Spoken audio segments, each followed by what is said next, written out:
Welcome to Moment Talk. I'm your host, Shiso Moa. On episode 28, we have a guest that's a dad to three handsome boys, a husband to a beautiful wife. He's an experienced educator with demonstrated history of working in the higher education industry, skilled in nonprofit organization, academic advising, event management, volunteer management, and public speaking. He's currently a teacher at UC Merced, CSU Stanislaus. He's also a double major in anthropology and ethnic studies. 4 years ago, he has launched a nonprofit organization that provides stories, news, education, and empowerment. His Facebook group is known as Hmong American Experience, has grown to 20,000 followers and more to come. Who is this gentleman? Without further ado, let's jump right in and thank our sponsor first, and let's get right back into it. Today's sponsor is brought to you by Shiso's Menswear. Are you looking for the latest trendy men's fashion? Look no further. Shiso's Menswear carries handcrafted bow ties, suit accessories, and everyday streetwear. They are your one-stop Hmong-inspired men's shop. You can search them online at www.xixomenswear.com. Now let's get back to the show. We are super excited, and on the guest we have today, the one and only Seng Alex Vang. He's also a founder of Hmong American Experience, and this is going to be the last episode of How I Met Your Mom. I chose this gentleman because he's a very interesting guy, so I wanted him to share his story with us. Seng, man, how's it going? I'm doing pretty good. Thank you for inviting me to be on your show. We and the listener are super excited. We met, has it been 5 years now? Yeah, been more than that. Yeah, because every yearly when I come out to Fresno New Year, I always love to run the city, run into you and just have a chit chat to catch up. Yeah. I love what you do out there, and I love what you do now, and even with your professional, with being a lecturer and being a teacher at CSU or UC Merced, and doing great, man. Yeah, thank you. It's a lot of work, and then I keep myself busy, so. Good. Appreciate it. All right. Tell us one thing that we don't know about you. Um,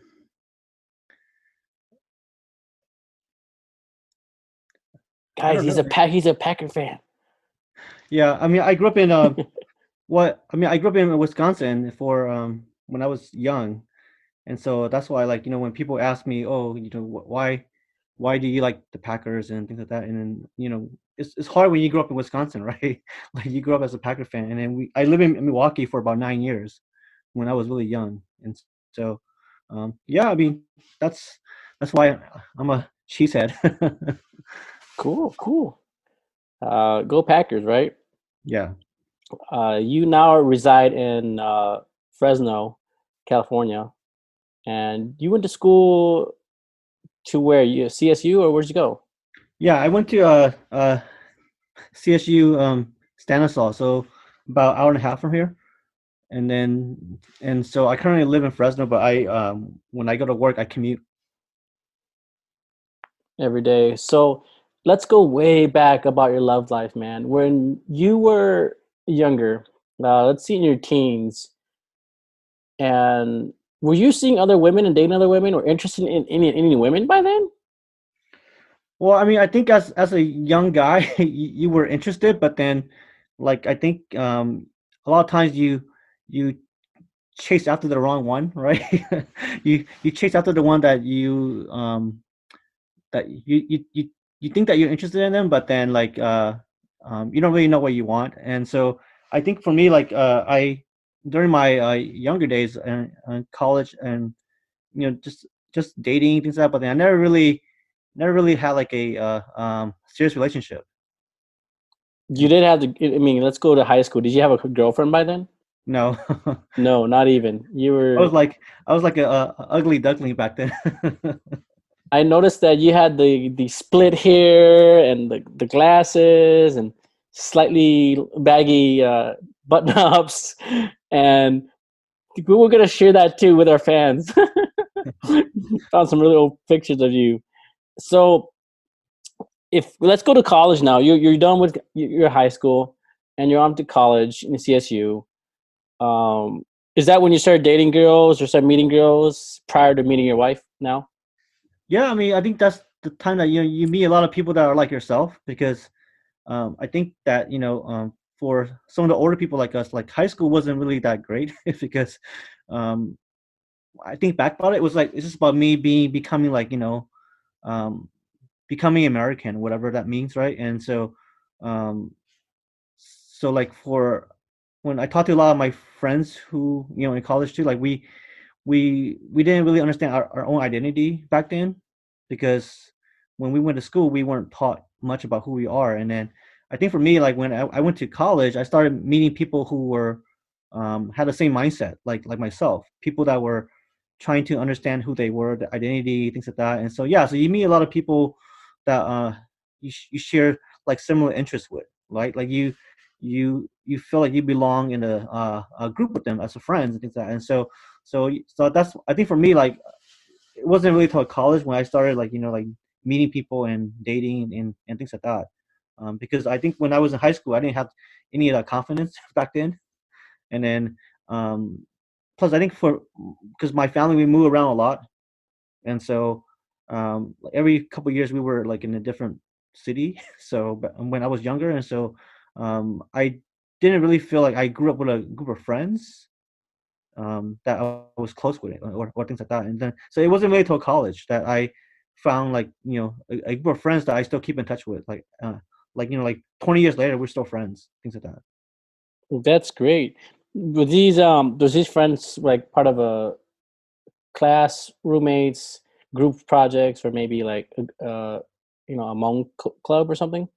Yeah, it was mostly because we were all like part of the Hmong Student Association. And then so it was like a way for us to support each other, and also like to do like a community work. And we did like conferences and things like that. So yeah, it's basically from our interest in that organization. And then we were all friends anyways.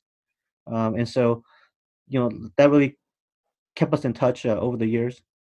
That's great. Now, let's get back into dating. And can you give us a bad experience of dating? Made that experience of you knowing what you want prior to getting to find your wife. Well, I mean, I think like I I joke around with some of the older guys because and people that when we started like college back then, the internet was just starting. Like there wasn't even like on Facebook yet, right? And so back then, like for some of us, like when we're, it's not like today where you can just like go on Facebook and you can like find people, see, you can see like who they are, you see the pictures and things like that. So back then, like you have to ask when you meet people online, you have to ask if they have a picture, ask where they're from, right? And so back then was like really, what Hmong online and things like that. It was really it's really interesting because I when I share that with people, like they don't, they're like, how did you meet people back then? And it's like, yeah, you meet them online and then like you try to meet them, but then a lot of people don't have pictures back then. And so it was just, I think that kind of like just like meeting people online back then was really difficult. And then but then because I was really active and doing a lot of different events, and so I met a lot of people. But then again, like back then I was, my focus was like on school and trying to graduate and things like that. And so I mean, I met people, but then I didn't really, like I said, I wasn't really like committed to um, anyone until I was like in grad school. and and so I didn't meet my I mean, I met my wife when I was like around 26 or 27, but we didn't really start dating for like another 2 years. We'll get to that part too. Yeah. Uh, so, back about dating in your age, you know, it's was a struggle. Like these kids nowadays, they could just go online, swipe right, swipe left, and Yeah. find easily. But with gentlemen like you and I, it was definitely a struggle. Where I think it was just the starting of the internet, and there's such thing as Asian Avenue, right? Yeah, Asian Avenue. Would you be guilty? Would you say you had a username maybe called Asian Hot Boy something number. No, well, my name back then was like GQ Cali guy. So GQ Cali guy, dude. If yeah, if if if Asian Avenue goes, if it's still up, I'll definitely search that. But fortunately, it's yeah. not So there no more. yeah, so that's kind of how it was back then in the like 1990s and like early 2000 when like the internet was just starting, and then there's all these platforms. And yeah, and then like like Facebook when it first started, it was only for college students. Because That's right. I That's mean, right. when I first signed up for it, you need to have like a university account to be part of Facebook.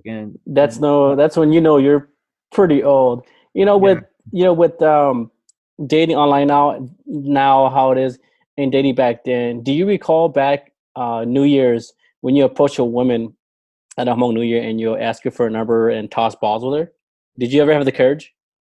No, I didn't. And then I think that this kind of goes back to like I did a few posts about this because like growing up, like when our parents tell us to wear monk clothes and things like that, like I was one of those kids that I didn't want to be forced to do that. And then like they never, I think my parent never really explained like, oh, why you do certain things. And then so for me, like in before college, I didn't really like going among New Year's and things like that, because I always felt that they were forcing me to go or making me do things that I didn't understand. And so like yeah, when I was young, I didn't wear like a lot of Hmong clothes like I do now today. And even though I understand Hmong, like I didn't really speak it. And so yeah, I think that's why, like for me, it was hard for me to meet people among New Year's like when I was young, because I just didn't like being there. I kind of growing up not understanding your identity and things like that, and so I didn't like going to Hmong New Year's when I was young. And I only uh, and when I was in college, I went because we were doing all these events at the New Year's, like we were doing educational events, things like that, and booths, having booths, to talk to people. And so I kind of went for that reason. But then, but but I think that it was hard for me to meet people at um Hmong New Year. I didn't see as way that you would connect with people. To sum that up, he did not meet his wife at the Hmong New Year. Yeah, I didn't. Nor did he think twice about heck. Not only that, but not even meet any women there. Not like you're trying to date or trying to court these women at all. So let's go back to the day prior to you meeting your now wife. Let's go to that very day, man. Like you were about what, mid-20s, you're going to grad school. Tell us more. Take us back. Well, I mean, we met like at an event, and we were like mutual friends. And so like back then, like when we first met, I like she jokes with me that I didn't notice her at all.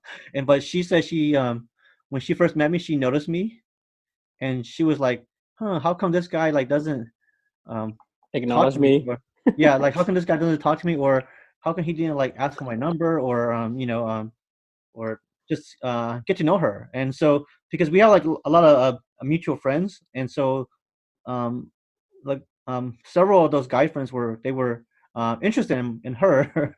But then like when I first met her, I didn't really show any interest, because I didn't even like really notice. And so so she yep, so it wasn't really till like 2 years later that we met again, right? And then um I don't know. I mean, I think it's a lot of it's just timing and your mindset, right? Because um, when I first met her, I don't think I was really, um, I think, ready for a relationship or anything like that, right? And so yeah, so when we met again like 2 years later, and then we just just um, talk. And then um, it's it's kind of crazy how we just met again, and then we just basically like basically went on a honeymoon. So Wow. So I'm taking notes yeah. here. I'm taking notes for, 'cause I'm a single guy too. I'm taking notes. So let's say, so A, ignore her. 2 years later, get to know her. It's pretty much how this sums up. But first time you met her, well, technically you were so busy, you probably caught up in what you're doing that, according to her, she didn't she noticed you, but you didn't even notice her at all. You probably Yeah. didn't know her name probably by then. Yeah, well, I kind of knew like her name, but then like we didn't really talk, like because we were at this like a college student event, and so yeah, I didn't really like talk to her and at all, and then so it wasn't really till like 2 years later that we met again, and then it was just kind of random, like how Where exactly did you meet? well, like they were doing like an event at Fresno State, and so I was there at the event, and then we just ran into each other again, and so And then you noticed her then, and obviously she noticed you. yeah. Did you get a number? No. Still no. Okay. So she's probably stalking you by then. She probably has other men trying to chase her too, correct? Yeah. Well, I think that like plus when we met again, like she was she finished school and things like that too, and so and then I was, like I said, I was already in grad school, and so that's why I think that it's just timing. Like we were both ready, to. I think that we were both. I think we both weren't really looking, but then we just like found each other, right? And so that's why when I mentioned that, like it's kind of crazy because we just met each other, and then um, that during that time I was in Fresno, right? And then I was actually going to go to a wedding like 4 hours away. And so I told her that, oh yeah, I'm like we had dinner, and then I told her that, yeah, I'm gonna go to one of my friends' wedding, and then it's down south, and then it's like 4 hour drive, and then I was like, yeah, did you want to tag along, go with me to this wedding, and then things like that, and then I was surprised. She's like, yeah, I'll go with you to this wedding. And so Hold so up. yeah. Hold up. So out of nowhere, after you guys met, after 2 years, you didn't get her number. So how did you ask her then? Oh no, we kept in touch like through Okay, got it. yeah, we kept in touch, and then um Through phone number or through what? yeah, on both. I mean, but Okay, then when I met her again, like I didn't really just like ask her, oh yeah, let me get your number, things like that. gotcha. So So, now, so this wedding comes up. It's 4 hours away. It's probably down in San Diego somewhere. And you out of nowhere like, hey, I'm going down to this wedding. Would you like to come along? You didn't ask her like, would you be my date, or do you wanted to hang out? It's more like, hey, would you like to come along with me? It is a wedding that I'm going to. Correct? yeah, I mean, I told her I'll be back, and if I'll be gone for like a few days, and I'll be coming back, right? And then so, um, um, I don't know, like she just said, yeah, I'll go with you, and so we went to like my friend's wedding, and then the next few days we were just we went to like because during the time I was living in San Diego too, and so yeah, we just went on like a 4 day road trip. Would um, this consider be the first time ever you technically went out on a date with her, a one-on-one? well, we had dinner the night before. That was kind of like our Okay. first date. Yeah, so So our first tell us your first date. Your so it's first just like fashion just first having date. dinner, like so us just having dinner, and then just getting to know each other. And like I said, like at the time, my wife, she just finished college, and so uh, and then for me, I was like in during my in the middle of grad school, and so I think we were both just um, we probably were. I think we both were ready to meet people, and then again, like it just I don't know. I think back, it's just timing, like in terms of So timing. you guys went on a date, had a nice talk. You were probably nervous, right? Yeah. Very nervous. You picked her up too, obviously. Yes, and then but again, like I mean, it was more like a suggestion. I didn't think that Okay. she would tag along, right? So and then yeah, so she agreed to go with me, and then we went down to like I said, the So wedding. about so let's talk about that. You guys are driving now 4 hours. She's stuck in the car with you now. Um, did her mom they approve of her going down there with you for that 3 day stay, right? Yeah, no, they didn't know. No, Hold on, wait. They no, didn't I mean know. it's like She didn't ask for permission. Nothing. She's just like, oh let's yeah, go. we we frame it as like she's gonna go visit some schools down there. So you guys made up a lie. It's not a friend. You guys made up a No, but then lie. she did. She did visit some schools down there too. So I still think that's a lie. I still think that's a lie. So her mom and dad was okay with you. Did they see you picking her up? That was a guy picking her up. I can't remember. You had to like sneak and go around to like the corner of the street and pick her up. Yeah. Don't remember, huh? Yeah, I don't Nah. remember. Right now, so 4 hours. You guys had a nice long talk. What made you connect it while you guys were in that car driving down there? Yeah, I think that's the thing. Like, because we only recently met, and then we dated, and then but then like just going on that long road trip like that, and then I think that you really get to know someone, and then again, like it's kind of like it's I mean, it's not for everyone, but for us, like that's how we connected. Like we went on this road trip, and then we were. Elaborate exactly on what you connected on. Was it? I mean, your wife is gorgeous, but besides her physique, tell us more about how you connected. Well, I think the other thing that we connected because like she knew like some of the other girls that I used to like. So again, because we have like so many like mutual friends, and then so she knew like some of the other girls that I used to like, or she heard stories that I pursue certain girls and things like that. And so um um but then at the same time, like we connected because I think we were a lot of like similar interests, and then I she also wanted to go like grad school and things like that, and so I think that it's just like we connected in that way where we have so many like similar interests, like career wise and everything, and so yeah, I think that just going on doing this like a road trip adventure really just gave that. I think if we were like would we were to invite like a group of friends to go with us, it'd be very different.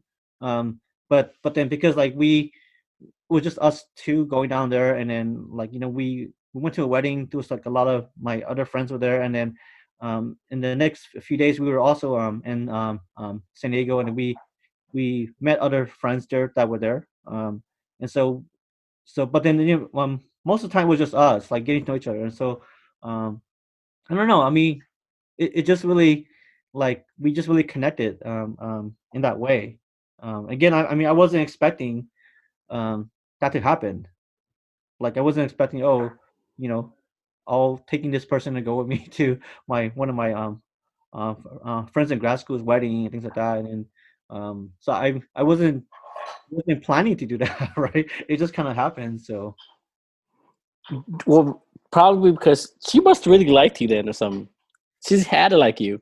Come on now, a girl just can't just hop on the car for you 4 hours and go down for 3 days. She yeah, must that's really the like thing. you. So yeah, we joke around that, but then like she is pursuing me. So Did she openly admit it now that you guys are married? Like I did. I was actually really trying to technically wife you. we talk about it, and then I think back then, like I think she was probably more interested in me than I was in her at first. Um, again, because I think back then my mindset, I just wasn't really like I think I wasn't really looking for like a relationship, or because I had so many things that I was focusing on.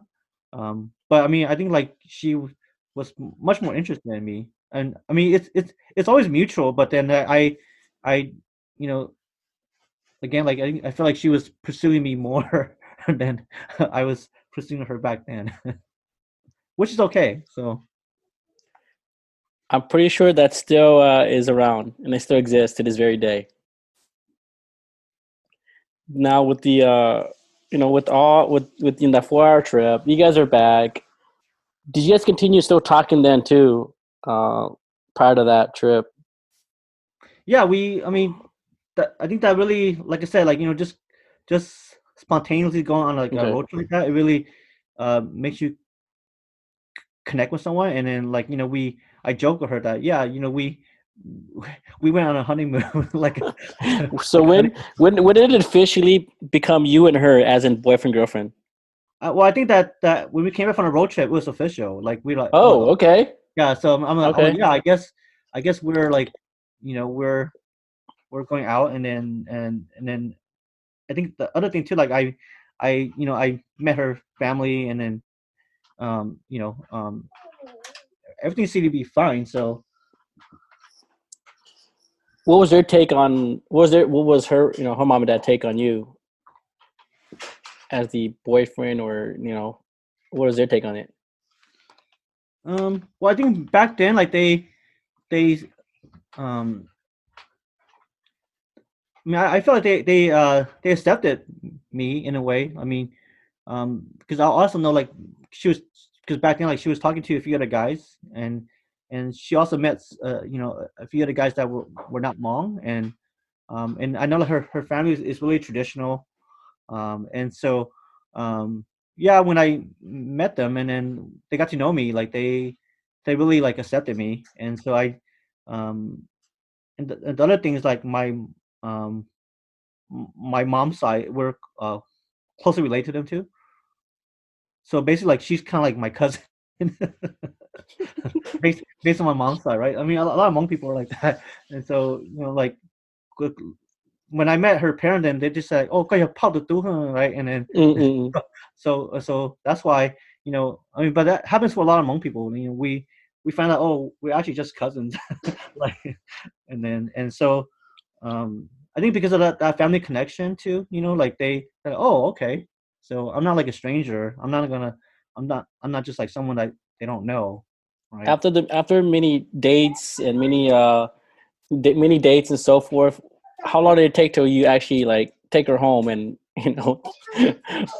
when did that actually happen? About a year, 2 year later. Well, we dated for about I think 8 months, and then um again, like during that time I was living in San Diego, and so it was kind of like a long distance relationship. So we don't see each other every day, and I think for a lot of people that are busy, that's it's pretty helpful to to not see each other every day, right? Mm. Because when you're busy, you have to work and you have school and things like that. And so, um, yeah, because I mean, I was living in San Diego and then she was living in Fresno, and then so for about 8 months, like we would see each other maybe twice a month, or um, and so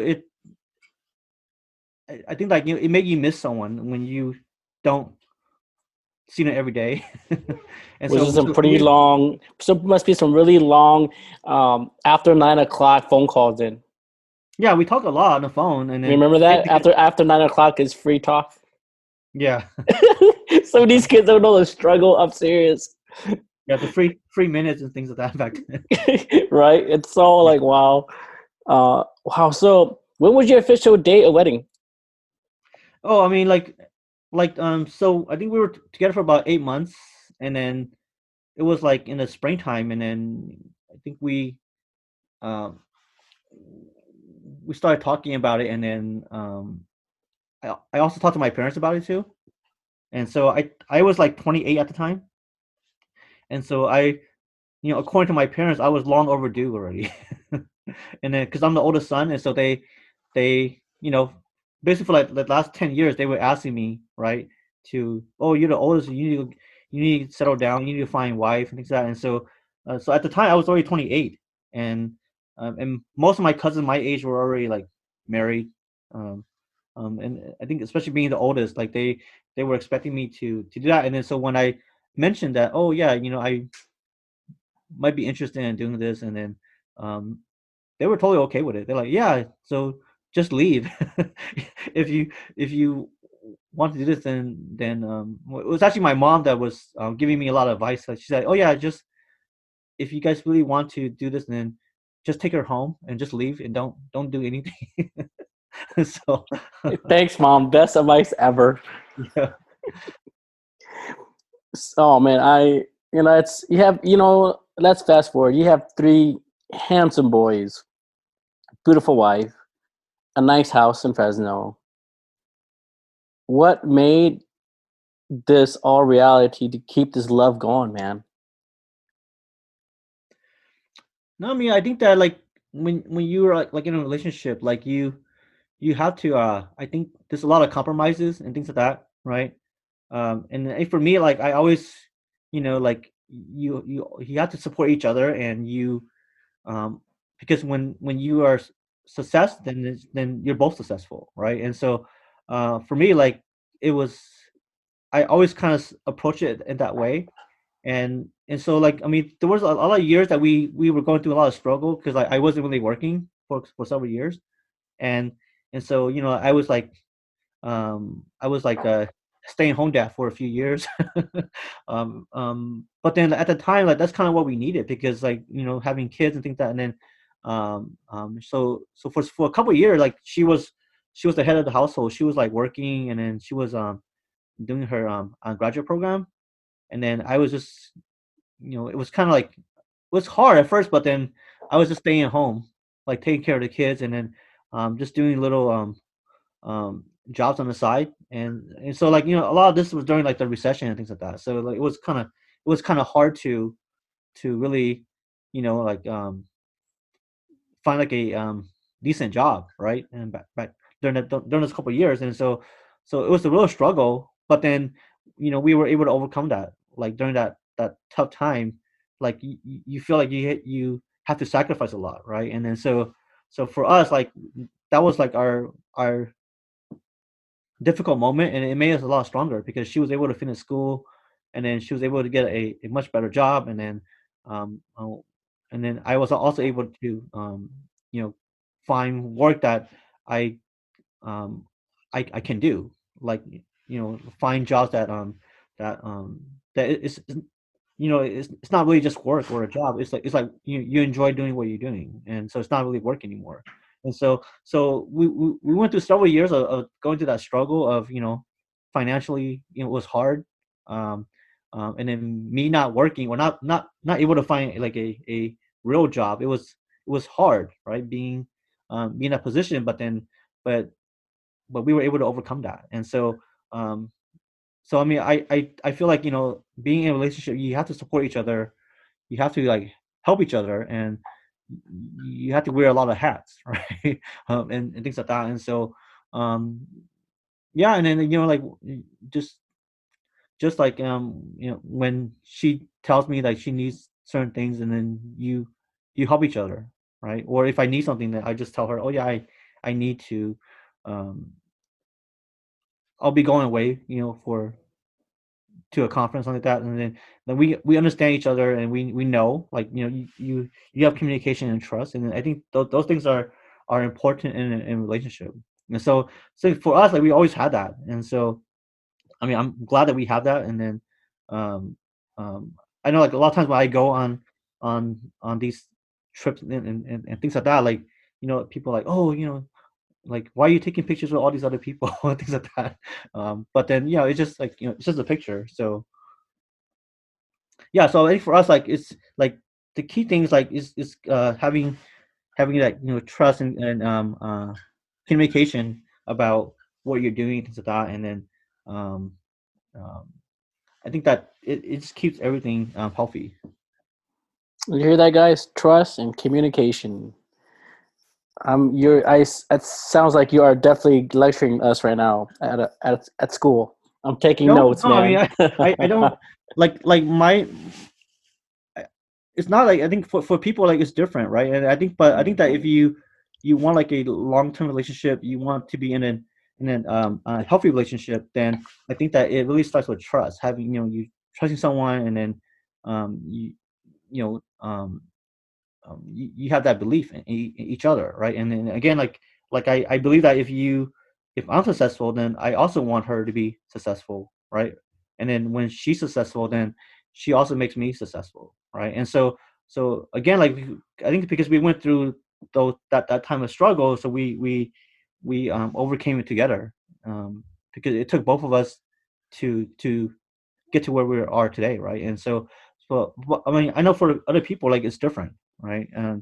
Um, and I know, like, some other relationship, like, they may not be as supportive of each other and things like that. But again, like, I think it really starts with trust and communication. It sounds like a quote. I can't get the quote correct right now, but it sounds like behind a successful, man or woman stands, his husband or wife.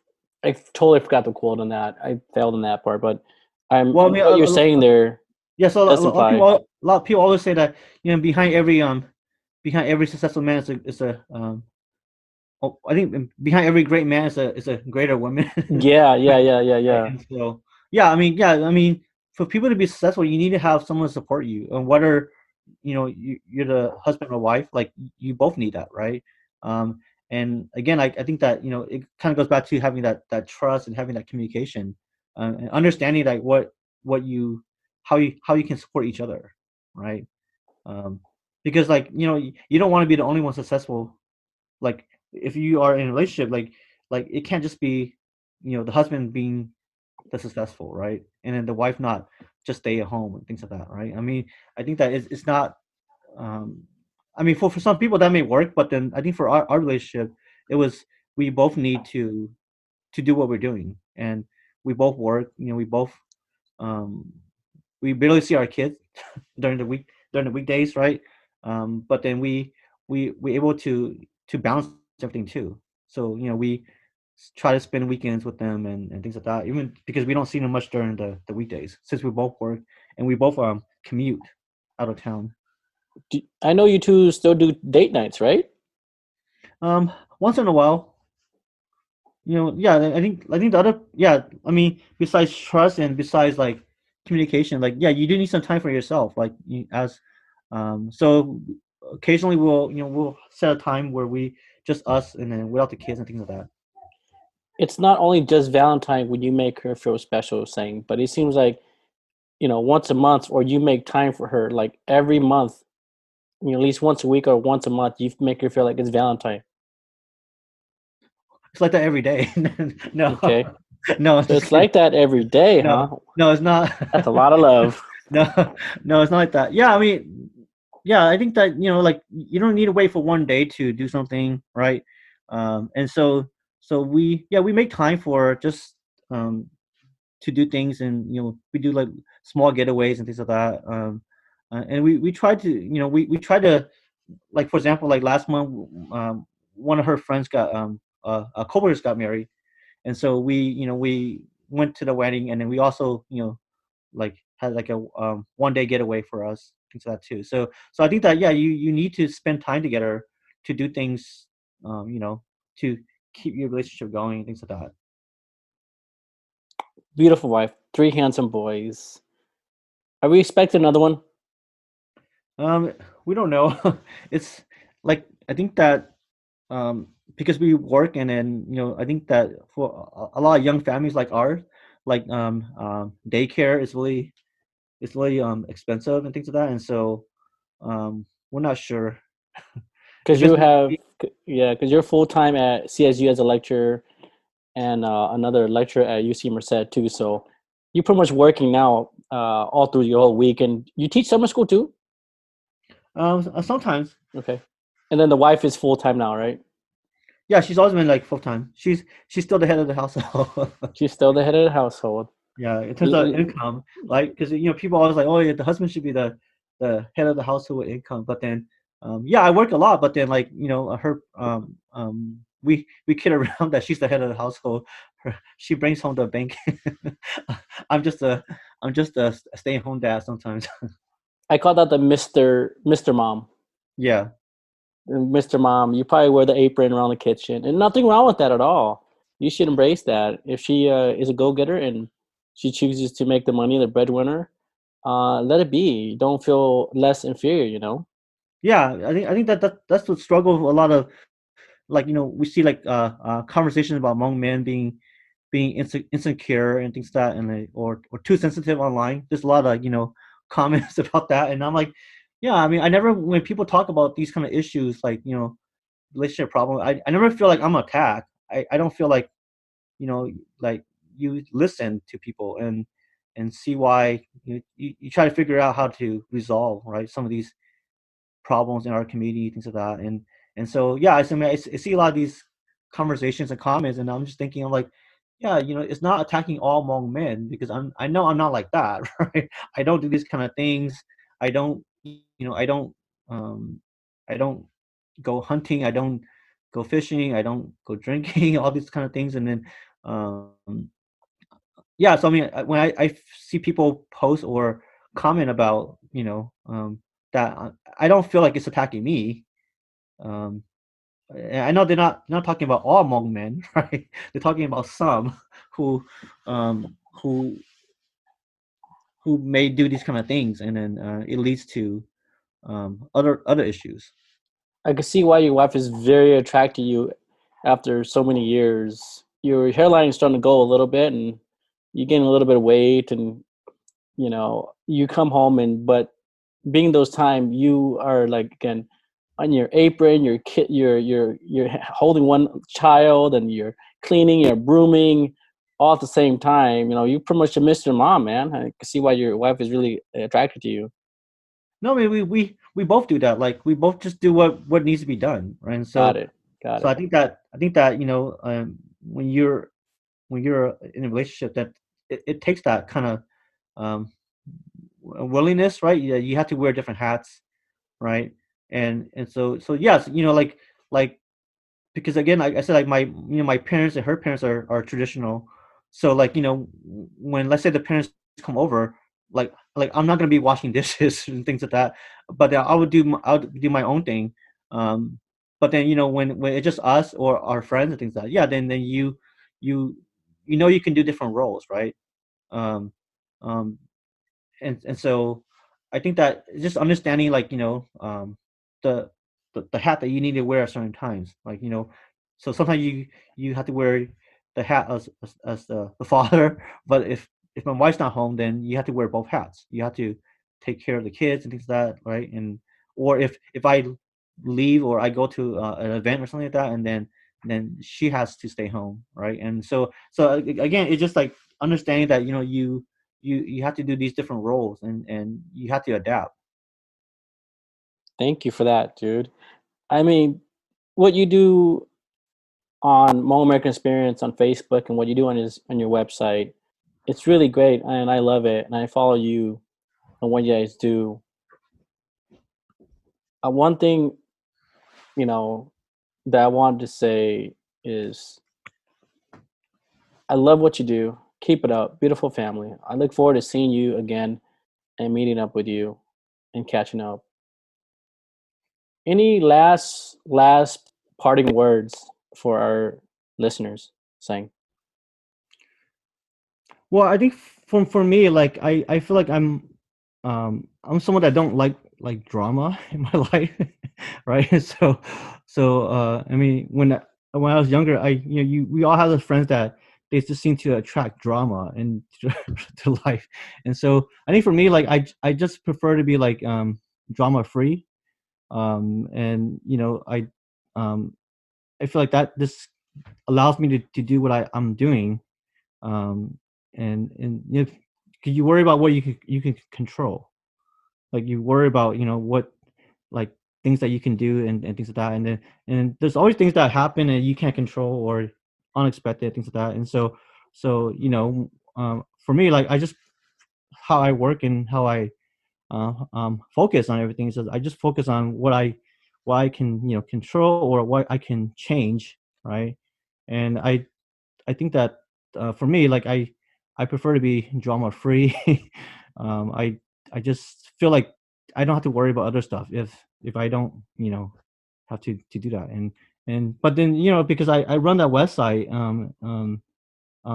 and there's just so much things that are like, sometimes I don't want to know, but it's it's online, or you see something things online, right? And so yeah, I think you just have to kind of filter it out, like, not let it affect you, right? And so um, again, like, because there's so much information online, and there's so much people um, always sending me information and things like that, and so you just have to uh, I think filter it out, and I think that if it doesn't, like, it doesn't fit to what the message of what our site is doing, then we don't include that kind of information on there, right? And so yeah, so I mean, we've been just to add on to that, can you tell us where we can find you? Because you're on, your website and social media. Can you please elaborate on that before we close off? Yeah, so we do like the Mall American Experience, and so it's like a news and story site, and so we, I think what has really made us effective is that we um, the the community audience, they get to be part of really sending us like stories and sending us information to posts and things like that, right? So a lot of what we do is generated from the audience. So they let us know, they tag us, they send us stuff, and then we post that. And so we do post news and things like that too. But a lot of our content is so we don't create our content. The content comes from our community members that send that to us, right? And I think that's why over the last 4 years, like the site has grown a lot, because like we have become like a platform that allows people to put a spotlight on them, to show about their accomplishments and achievement and things like that. And so in that way, we're always getting material, getting content and things like that, and then we do it for free, right? And so when we come across things that we feel is beneficial to the community, then we share it, and it's a free resource. Right. You heard it best from Seng Vang.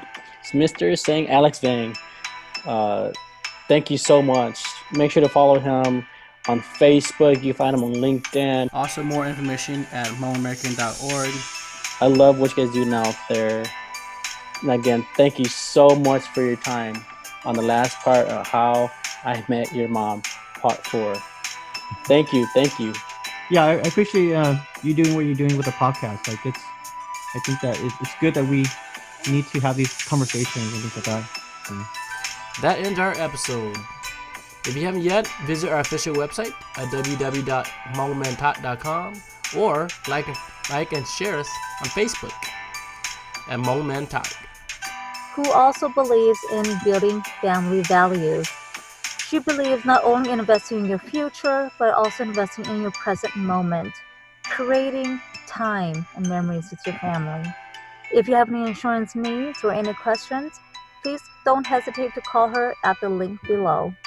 Also, a special thanks to DJ Peter for using his beats. You can check him out at YouTube.